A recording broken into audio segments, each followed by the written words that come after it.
E esse cortiço tinha a parte alta e a parte baixa. Veja, as fossas eram do lado de cima, né? Muita fossa. E o poço era lá embaixo. Então tinha muita dificuldade com as crianças com problema de saúde, que era grande. Não tinha nada, tinha o pronto-socorro em Perus, que se hoje ainda é precário, imagina naquele tempo. Então era lá que nós tínhamos que recorrer, ou então aqui em Jordanésia. Jordanésia ainda atendia esta população. Começamos então uma creche no salão da igreja, sem nenhum recurso, com recurso nosso mesmo, eu pedindo doações para as igrejas. Passamos grande necessidade, mas tínhamos ali, naquele primeiro momento, 120 crianças. Não tínhamos água, então aqui era um problema muito sério com água.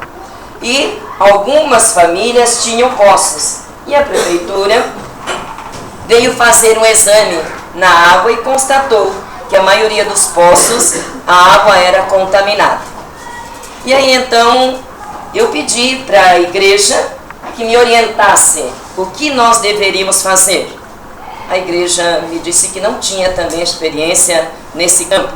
Recorri ao bispo, né? Não deu sentido, né, a palavra. Vai pedir para o bispo, né? Eu fui lá. O bispo também disse que não sabia. Então a gente começou a se organizar de maneira certa ou de maneira errada, também não sei. Mas a gente vai conforme, a gente vai tentando encontrar caminhos. Ônibus nós não tínhamos também. Nós tínhamos que ir até a estrada lá na Anhanguera para tomar os ônibus. Mas, Genoveva, desculpa interromper, mas só localiza a gente. Nós viemos pelo Rosinha, nós não viemos pela Gladiador. De onde a senhora está falando para a gente poder tentar dimensionar isso? Eu moro na Coronel José Gladiador, hoje número 908. Antes era 1518. Aqui não tinha nada? Não tinha nada. Aqui não tinha nada. Então era tudo, ainda, né, mato por aqui. Tinha umas bicas por aqui que a gente vinha também para até pedir a Deus misericórdia que aquela bica não secasse. Isso aqui tudo é fruto de trabalho de moradia. Então a gente, naquele tempo, começamos a lutar por creche, conseguimos o salão da igreja, começamos a lutar por água, mas olha, pasmem, pela água, que é necessidade básica, nós levamos 5 anos lutando. Quantas vezes fechou a Anhanguera? Pois é. Veja, na verdade, olha, semanalmente, isso 5 anos, indo toda semana, todas as quintas-feiras, nós íamos para a Sabesp. Todas as quintas-feiras. Então ali a gente cantava, ali a gente batucava, ali a gente falava, né? E fizemos letra de música, cantamos na rádio, era do PMDB naquele tempo, né? E tinha letras que a gente cantava, mas tivesse alguns fatos engraçados, né? Se vocês me permitirem, posso contar rapidamente. Então, o Gastão Bierribach, que era o presidente naquela ocasião, ele encontrou uma medida alternativa para nós, o que era colocar aqueles tanques, né, em alguns lugares estratégicos e as pessoas iam ali. Mas não cedia, não dava, né, não conseguia manter a necessidade do povo. E aí, quando a gente cantou na rádio, o Gastão disse que não podia nos atender naquela semana, que estava indo para o Chile. E aí nós tínhamos ido na Secretaria de Transporte, que era ali perto, e na volta resolvemos passar na Sabesp, porque as pipas que eles tinham deixado não estavam sendo abastecidas. E aí de repente, a pessoa que estava conosco falou assim, Gê, parece que eu vi o Gastão Bierribach. Eu digo, você tá doido? Eu acho que não é. Larguei a bolsa ali, saí correndo, e não é que era verdade? Era mentira do homem, ele não estava no Chile, não, ele estava bem ali. Aí o homem estava com uma comissão, eu falei, aí, seu mentiroso, o senhor não falou, olha como o Chile é pertinho, hein, doutor Gastão? A estratégia daquele povo naquela época, sabe qual era? Quando eles viam que tinha alguém criando laços com a gente, querendo resolver, eles mudavam as pessoas. Tiravam aquele, então começava outro. Então você tinha que começar a contar a história tudo de novo. E com isso eles iam amarrando. Então nesse tempo estava o Rodolfo, ele gritava, Rodolfo, tira essa mulher da minha frente. Eu falei, não tira não, seu mentiroso. Fala para esses homens o que o senhor está fazendo com o pessoal da Anhanguera. Nós não estamos pedindo asfalto, nós não estamos pedindo comida, nós estamos pedindo água. E o senhor fazendo toda essa situação. Quando vimos que não dava, tentamos o Palácio do Governo. Fomos para lá, para o Palácio do Governo. E aí eu disse para o pessoal da comissão, não aceitem que eles digam que vão lá, porque se eles forem lá, eles não vão aparecer. Infelizmente, a comissão acabou aceitando, claro. Aí eles começaram a dizer que não vem. Eu digo, mas o senhor vem. Não, se manda lá em Pirituba, porque a gente vai estar lá. Eu falei, então me manda aqui 5 ônibus que eu levo para lá. Não, você vai lá, não vou. Aí depois de tanto insistir e orando ali, né? Aí eles falaram que vem. Então eu mandei 2 carros, falei, ó, vem um carro na frente, põe um camarada no meio e outro atrás, para cercar o cara para ele não fugir. Queridos, e eu fiquei no salão, claro, né? Segurando o povo, nós tínhamos megafone. Então quando o homem chegou, eu falei, queridos, vão lá, pegam um copinho de água contaminada e traga para o doutor Rodolfo. Bebe, doutor Rodolfo, um copinho de água contaminada que nós estamos bebendo aqui. Falei, agora aplaudam ele, mostrem para eles que nós temos educação, porque eles já nos puseram fora da sala lá. E a gente falou que gente não é lixo, lixo a gente põe para fora, gente a gente recebe. Então aplauda ele, digam para ele que ele é bem-vindo e que nós esperamos uma resposta dele. E se a resposta for positiva, eles vão receber aplauso. Se não for, eles vão receber vaia, né? E olha, depois de algum tempo, veio a água. Mas eles não ligaram na minha casa. Queridos, era muito difícil. O asfalto, o calçamento não tinha. Nós tínhamos, quando chovia, tínhamos que ir na pista para buscar pão e para buscar leite. O carro ficava lá, os caminhões ficavam lá e nós tínhamos que sair e ir até lá. E era o Mário Covas no templo. E aí um dia a escola, ali Paulo Prado, a dona Joana, eles tinham chamado, né, o prefeito para vir ver. Mas ninguém sabia, o bairro não sabia. E nós tínhamos estado lá uma semana antes. Eles falaram que não tinha a menor condição nem de jogar cascalho. Aí o pessoal começou a dizer, olha, gente, o Mário Covas vem aí. Eu digo, não, ninguém está sabendo, ninguém avisou nada. Não, ele vem. E um fala daqui, de repente, quando eu percebi que tinha os caminhões da prefeitura se movimentando naquele dia, eu falei, eu acho que é verdade. Catei um grupo e fomos lá para a pista, porque disse que ele ia chegar lá. E foi verdade. O homem veio. Bem na salada, mas veio. Eu falei, doutor, nós queremos também falar com o senhor e aproveitar a oportunidade. Então vamos lá na escola. Aí fomos entrar no ônibus, eles falaram assim, só a comitiva. Eu falei, essa aqui é minha comitiva. Entra a pessoa, mas vamos lá. Fomos lá, queridos, mas não levou tempo depois. Quando eles vieram inaugurar uma praça ali do Jardim Santa Fé, a água não tinha, nós tínhamos 120 crianças na creche, pegávamos água de poço emprestada, água contaminada, né? Emprestada ali do seu Sebastião. E aí o pessoal disse, Gê, você sabia que hoje 5 caminhões vieram lavar a praça para ele? Eu falei, não acredito. Eu falei, você prova isso? Não. Eu falei, então você é fofoqueira, sai para lá. Aí chegou outra e disse, eu vi e eu provo. Eu falei, glória a Deus. Então escrevi, senhor prefeito, o senhor sabia que 120 crianças, hoje nós já levávamos pincel e papel, né? 120 crianças ficaram sem água para lavar a praça para Vossa Excelência? Aí ele perguntou pro administrador, é verdade? Ele falou, mentira dela. Eu falei, dá aqui o microfone que eu falo pro senhor quem é a verdade. E aí eles, olha, o homem começou a acabar com a gente. Ele disse, olha, vocês pensam que eu não conheço Morro Doce? Eu conheço Morro Doce desde o tempo que as mulheres usavam assim, nós começamos, tipo, vai, para ninguém escutar a barbaridade. O homem virou de costas para lá na praça. Nós viramos de lá e fomos lá. O homem não aguentou, teve que sair nas carreiras. Então, o bairro também se dividia. Por quê? Porque as pessoas diziam, para a gente andar com vocês, nós acabamos perdendo os amigos. Eu falei, pois é, eu não estou preocupada em perder os amigos. Eu estou preocupada em que o povo tenha, todo mundo tenha igual os mesmos direitos. Mas aí foi, veja, conseguimos depois o calçamento, mas a condução não tínhamos. Conseguimos a condução no Jardim Santa Fé, parava lá, porque aqui não tinha, segundo eles, condições viárias. E aí toda semana a gente ia para a CMTC e íamos para Santa Brígida, né? E olha, tinham lá na CMTC, na Santa Brígida, ele dizia, eu não suporto pirulito, eu não suporto pirulito. Sabe o que é pirulito? Aqueles cartazes. Eu não sei, ele tinha um trauma, coitado, com pirulito. Então, toda semana, eu falei, olha, senhor, era Mário o nome dele. Eu falei, olha, deixei a mulherada na outra sala com um monte de pirulito. A resposta aqui, ou eu chamo a mulherada com o pirulito e a gente vai ficar levantando aqui e gritando com o Senhor até que venha esta condução para nós. Não tinha jeito. Aí uma das vezes, já no final, a gente ia e ficava na porta da Santa Brígida, tentando, sem ter muita saída. Aí a última vez, a gente esteve ali e tinha um homem lá na portaria. E o pessoal dizia, Gê, o que nós vamos fazer agora? Eu digo, também nem eu sei, de misericórdia, meu Deus. Nós não podemos sair daqui em vergonha, mas eles têm que ser envergonhados de alguma forma. Aí o homem que estava lá, digo, Senhor, como é o nome do Senhor? Vai lá e avisa, por favor, né? Que ele não quer receber todo mundo, mas uma comissão, a gente entra ali dentro.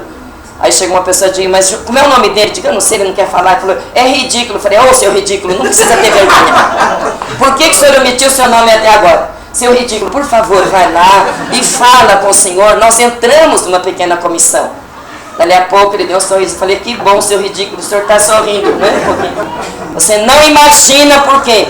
A delegacia do lado, queridos, lá no Mangaló. Eu falei, acho que até já desconfio, seu ridículo. O senhor vai chamar a polícia, mas é bobagem, porque nós temos um exército aqui em cima. Ele olhou, falei, o senhor não está vendo? Eu estou enxergando pela fé. Então o senhor não adianta chamar a polícia, que eles não vão poder com a gente. Pode acreditar. Veio um policial. Quem é o líder? Quem é o líder? Todos nós, todos nós. O homem ficou lá falando, eu, hein? Deus o livre. Com vocês não quero nem conversa, então fique lá do outro lado. Passou, chamou outro policial. Veio. Quem é o líder? Falei, Senhor, quem é? O que o senhor quer saber? É porque o dono está reclamando que vocês estão atrapalhando. Glória a Deus, eu veio aqui para falar uma verdade. Que o seu ridículo falou que o dono não está aí. O senhor é o policial, por favor, diga para ele que o senhor garante a vida do homem lá dentro. Nós só queremos chegar lá e pedir para ele a condução. Ele falou, o que vocês já fizeram? Nós já oramos, nós já cantamos, e por isso vocês não vão orar, é para já. Esse senhor será abençoado. Ficou lá do outro lado. Eu falei, quando não dá, glória a Deus, queridos. Eles falaram assim, nós vamos dar um ônibus para vocês e vocês vão embora. Glória a Deus, pode dar. Pode ir de mulherada, é hoje. Nós vamos sequestrar esse ônibus. Chegamos lá, parei no Santa Fé, falei, Senhor, dá uma paradinha, porque nós tínhamos um grupo de liderança. Falei, filhos, ó, vão lá para a pracinha da igreja, que é lá que nós vamos fazer o barulho. Aí tinha católicos e evangélicos, né? Aí chegamos lá e o senhor começou, acho que já a desconfiar. Ele falou, daqui eu volto da rua asfaltada. Falei, não, senhor, lá na praça da igreja, olha, tá ótimo, né? Tem um balão, é melhor para o senhor fazer a volta. Quando chegamos lá, queridos, sabe qual era o nosso meio de comunicação naquele tempo? O sino da igreja. Então a gente dizia, pessoal, quando a gente bater o sino, é porque a gente está em perigo. Então desça todo mundo. Eu digo, minha filha, bate o sino. Então as irmãs, nós vamos amarrar o velho aqui, amarrada onde, irmã? Violência não. Aí o senhor falou, vocês não vão descer? Falei, Senhor, nós vamos ficar aqui. Mas eu tenho que levar de volta o ônibus. Senhor, nós não queremos furar o pneu. Mas se o senhor insistir, é o único recurso. O senhor fique tranquilo. Mas por que está batendo o sino? Lá na minha terra, quando bate o sino, é morte. Falei, Senhor, fique tranquilo, não é morte. Olha, nós temos a creche aqui, nós temos água para o senhor, traz água lá para ele. Era a ficha de telefone naquele tempo, traz uma ficha de telefone para ele, né? Traz um cafezinho, traz bolacha. Mas ele, não, eu não posso ficar, o senhor pode ir embora, mas o ônibus não sai. Eu não posso deixar, então fique o senhor com o ônibus. Mas que nós não vamos sair daqui, esse ônibus não vai sair. Agora, digo, segure aqui, a gente vai ligar. Lá para a CMTC e a Santa Brígida. Queridos, foi a única forma de eles poderem sentar e a gente conseguir essa conquista, né? Mas louvado seja Deus, conseguimos e alcançamos. Veja, a condução, conseguimos a água. Aqui nós estamos numa escola. Quando eu cheguei aqui, só tinha a escola do Gusmão, com algumas salas, e a escola do Paulo Prado. Então, o anexo, né? Hein? O anexo, lá em cima. Não, Já era o prédio? Não, era aqui o Gusmão, era uma parte pequena, e o Paulo Prado, que era ali onde é aquela... Agora é o UMPA. É um projeto ali, mas era ali. Então a gente não tinha escola à noite e não tinha o segundo grau também. Então começamos lutando, mas também era difícil a direção. Sim, também não tinha lanche para as crianças na escola, mas vinha merenda. Mas preciso denunciar também. Olha, a merendeira não podia fazer a merenda para as crianças, mas podia fazer o lanche para vender na cantina. Eu digo, tá errado? Eu vou mandar um grupo de mães aqui para fazer. Então, a escola não deixava a comunidade entrar. Não é? Nos oferecemos, nos prontificamos, então eu louvo a Deus por uma direção que é aberta, que aceita a comunidade, porque a comunidade pode ajudar e deve ajudar, porque se não houver essa ajuda, não tem um crescimento maior, um desenvolvimento maior no bairro, né? Mas, queridos, foi uma grande luta, moradia, nós lutamos, nós pelejamos. Então, durante muito tempo, vocês sabem que depois, no fim, não sei se conhecem alguma história, mas nós chegamos lá em Cajamar e apanhamos lá do prefeito, né? E eu, infelizmente, levei um tapa na cara. Mas o padre apanhou e o povo apanhou. Por quê? Porque fomos ali para conquistar moradia. Eu não apanhei por quê? Porque quando eu vi a barbaridade que o prefeito fez, jogando todas as crianças ali naquela mesa, eu fiquei estarrecido. Eu estava com o Estatuto da Criança aqui na mão, estava com a Bíblia do outro lado, e eu dizia, olha, eu só quero que o senhor diga, né, aonde é que o cidadão brasileiro não pode comprar. Mostra para mim aqui na Constituição. A criança tem direito à moradia, o cidadão tem direito à moradia. Enfim, não alcançamos lá. Mas louvado seja Deus, a gente já tinha, né, tentado comprar essas áreas aqui, que é ali o Jardim Canaã, que a gente chama de primeira, segunda, terceira e quarta área, mas naquele momento do sofrimento e da dor, recorremos ali novamente. Então o dono resolveu começar a vender por partes, porque claro, o movimento era grande. Então esse aqui na Anhanguera foi o primeiro movimento organizado de moradia, foi o nosso aqui. Depois nos juntamos com o Marcos e com a Cleusa, e que aí então conseguimos comprar a primeira parte ali, que foi 60 mil metros, que é a primeira área ali. Então foram algumas conquistas. Temos ônibus hoje, louvado seja Deus. Veja que bênção, quantas creches, né, atendendo, mas ainda assim a demanda é grande. A condução nós precisamos, né? Vocês sabem que há um tempo atrás aí já queriam tirar os nossos ônibus aqui, né? Mário lutou bastante aí com a gente, fomos para lá, fomos para cá, conseguimos que eles não tirassem. Então são conquistas que a gente vai conseguindo no longo da vida. Mas eu quero dizer a importância da gente não se desanimar, da gente ter sempre em mira a conquista onde a gente quer chegar, porque seja hoje ou amanhã, a gente alcança. Mas para mim o que fica forte, o problema, a necessidade maior, que era a água, nós tivemos que lutar aqui 5 anos. Não é? Então hoje a gente vê, graças a Deus, tem água agora, a gente está vendo, né, a necessidade, mas nós fazemos também uma conscientização aqui no bairro da necessidade da limpeza, de não jogar o lixo. Saímos uma vez por mês catando lixo, né, recolhendo, para ver se a população toma consciência.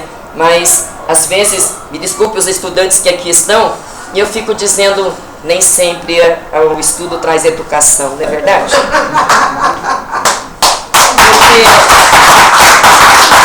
Queridos, tem uma área ali do lado do córrego que são as melhores casas, e a gente acaba de passar e recolher tudo e passa o lixeiro lá e está tudo jogado. Então é falta de educação, né? É falta de conscientização. Nós temos que tomar esta consciência e ver que somos responsáveis uns pelos outros. Não sei se seria isso, mas eu acho que aproveitando o tempinho dela, eu acho que fica aberto agora, dona Genoveva, para dar tempinho até as 11 horas, né? Quem tivesse pergunta, para aproveitar o tempo, quem mora aqui, quem trabalha aqui, né? Porque ela citou vários lugares que a gente que não conhece a região fica curioso. Por exemplo, a senhora falou do Paulo Prado. Uma pergunta. Paulo Prado, que eu conheço, é aquela escola ali, naquela parte de alvenaria, sim, né? Bonito. Que anexo é esse que a senhora falou? É aquele que fica onde está em cima das Cavas de Ouro, lá, o Britânia?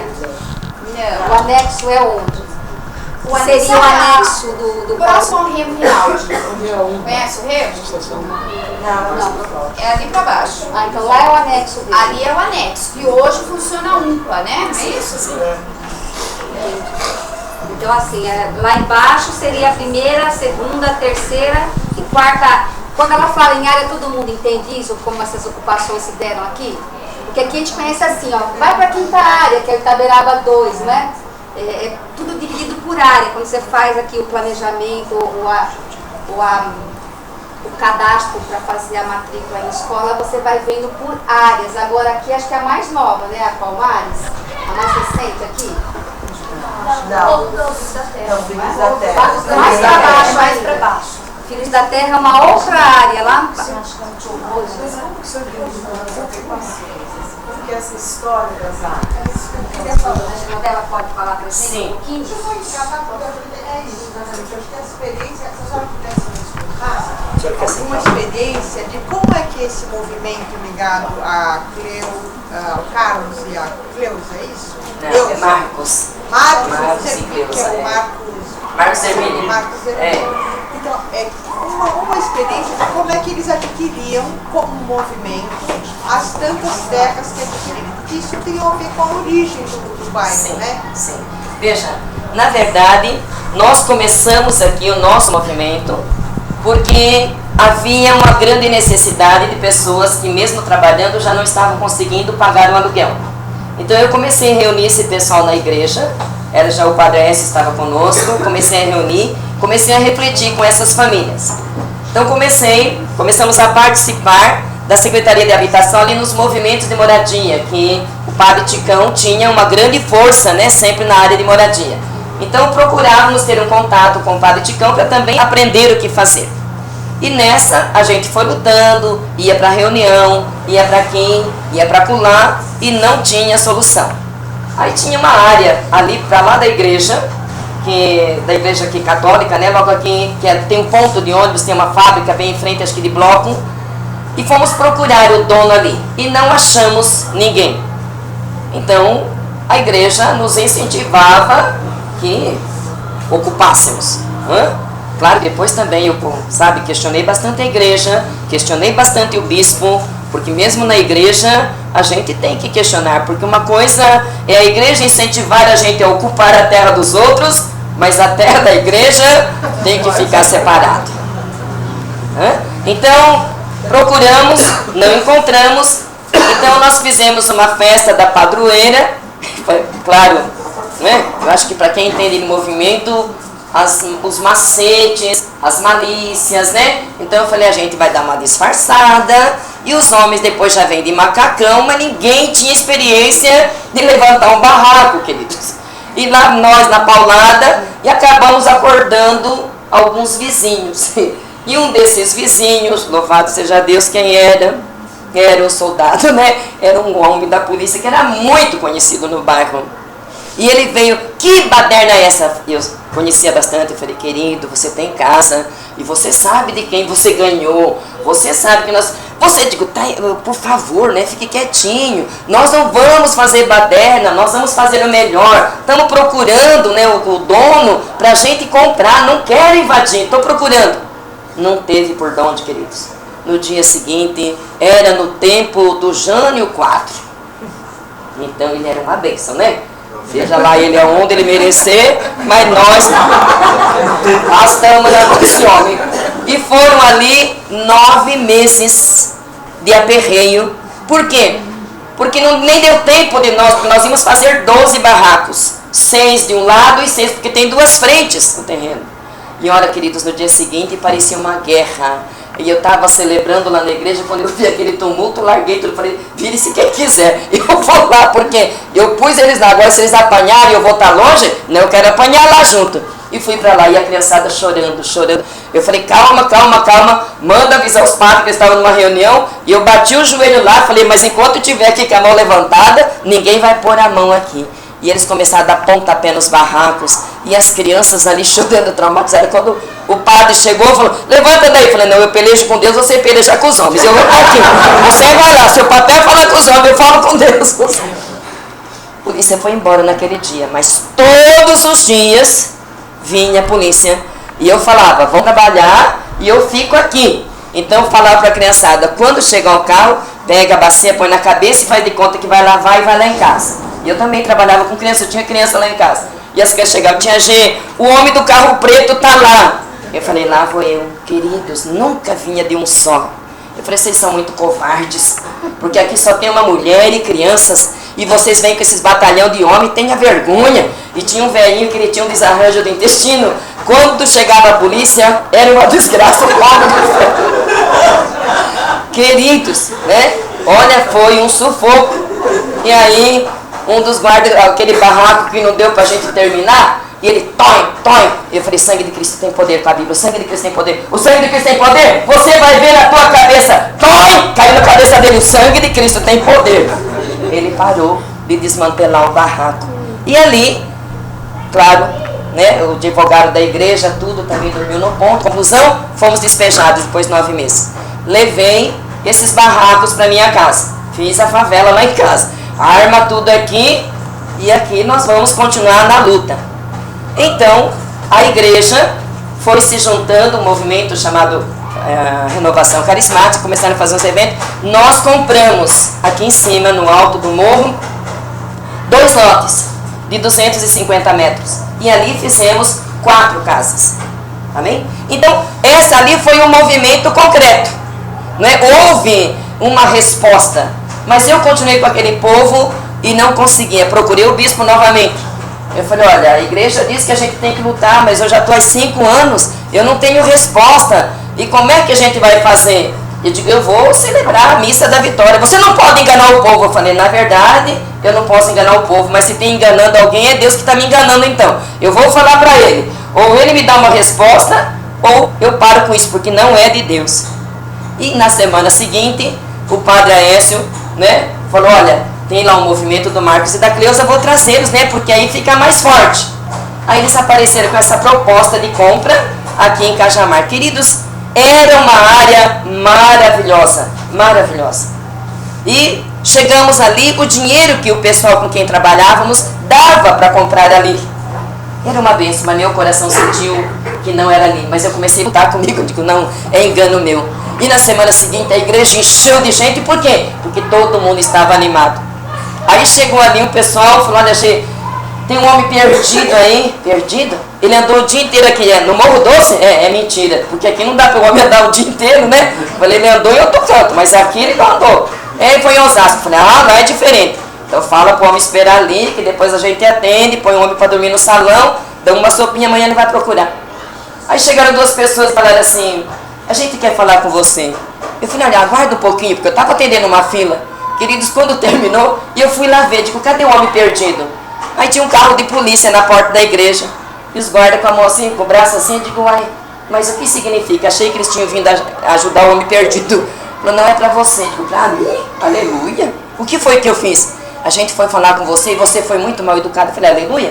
Vocês falaram o que queriam falar e eu disse, pois não, para mim é uma resposta educada. Eu não ia passar vocês na frente daqueles que já estavam na frente. Aí eles disseram, você está vendendo terra da prefeitura, terra que é dos outros. Eu falei, se tem alguém mentiroso é você, né? Você cala a boca. Eu sou mulher, mas só tenho uma palavra. Eu não estou vendendo terra de ninguém, porque nós tínhamos a escritura, queridos, nós tínhamos a escritura. Conclusão, fomos para lá, para Cajamar, o prefeito não estava, era o outro que estava em exercício, proibiu. Então, claro, que vocês imaginam, suponhamos, né? Era 30 mil reais lá para pagar em 3 meses, e aqui, a primeira área que nós compramos, que é ali no Jardim Canaã, aquele alto ali, era 90. Então, mudou muita coisa. Então, o que eu propus? Esse pessoal que nós tínhamos comprado esses 2 lotes, que tínhamos colocado 4 famílias, vocês constroem, e depois de construírem, vocês começam a pagar aos pouquinhos. Por quê? Com esse dinheiro, nós vamos estar ajudando outros que não têm condições. E assim foi que nós começamos. E o que nós fazíamos? Nós juntávamos o pessoal, por exemplo, olha, querido, a pior área naquele tempo que nós compramos como movimento aqui foi a 5ª área, o Jardim Esperança. Mas a gente nunca vendeu nenhuma área, pelo menos enquanto estava ali no movimento, nunca vendeu sem levar as famílias para verem. E sem mostrar também as facilidades e as dificuldades. E o pessoal disse, não, mesmo assim a gente quer, porque não temos para onde ir. Mas olha, nesse tempo todo eu fui chamada de caloteira, de sem vergonha, de vigarista, né? Então mesmo ali até a 4ª área, ainda tinha muita gente, e teve gente na 1ª e na 2ª área que chegou a dar, nós ficávamos lá no domingo, né? Recebendo esse pessoal, quando chegou na Lapa, eu quero meu dinheiro de volta, porque você é uma vigarista. Pois não, querido, vem aqui pegar o seu dinheiro. Depois, quando ele viu tudo construído, ele falou, me arrependo. Falei, agora o leite já foi pro brejo, né? Mas a gente se juntava, via, pelo menos aqui, né? O que eu conseguia fazer. Então, suponhamos, tem alguém que tem todo o dinheiro para dar hoje, os 90 mil. Este não tinha, mas ia ter daqui 2 meses. Vocês entendem? Então eu conseguia fazer com que esse entrasse. Por quê? Porque o dinheiro desse já tinha suprido e depois então ele ia pagando. E era assim que a gente fazia, sabe? Mas aqui o projeto da quinta área, que eu soube depois no fim, é que houve, aqui ficou muito difícil o acesso, porque o projeto do arquiteto parece que foi errado. Então que era para fazer circular, né? E ficou tudo como subida, então a gente tem essa dificuldade de acesso. Então aqui nós, veja que ainda tem toda aquela área ali embaixo, que é bem encharcado, mas essa foi a área desse pedaço aqui mais prejudicada. A pior área que ficou foi Jardim Esperança. Agora, o Itaberaba para lá já não é do movimento do Marcos Ervini, nem fazemos parte desse movimento. Nós vendemos aqui, vendemos este aqui, e depois ali no Morro Verde, né, que é ali o Sol Nascente, aquele pessoal todo para lá fazia parte desse mesmo movimento. Mas depois entraram outros movimentos. E tem movimento, né, que depois... Sol Nascente faz parte desse distrito da Anhanguera? É Verus? É Verus. Distrito da Anhanguera. Pertence a Jaraguá. Verus, a mesma regional. Dona Genoveva, esse movimento das áreas foi aceito pela comunidade, os moradores mais antigos com tranquilidade? Porque assim, eu era criança e eu lembro das pessoas comentarem, agora vai vir bandido, só tem gente que não presta. E levou um tempo para as pessoas aceitar e ver tudo acontecendo. Sim. Veja, na verdade, eu uma liderança muito conhecida. Então, nesse sentido, eu tinha apoio também, porque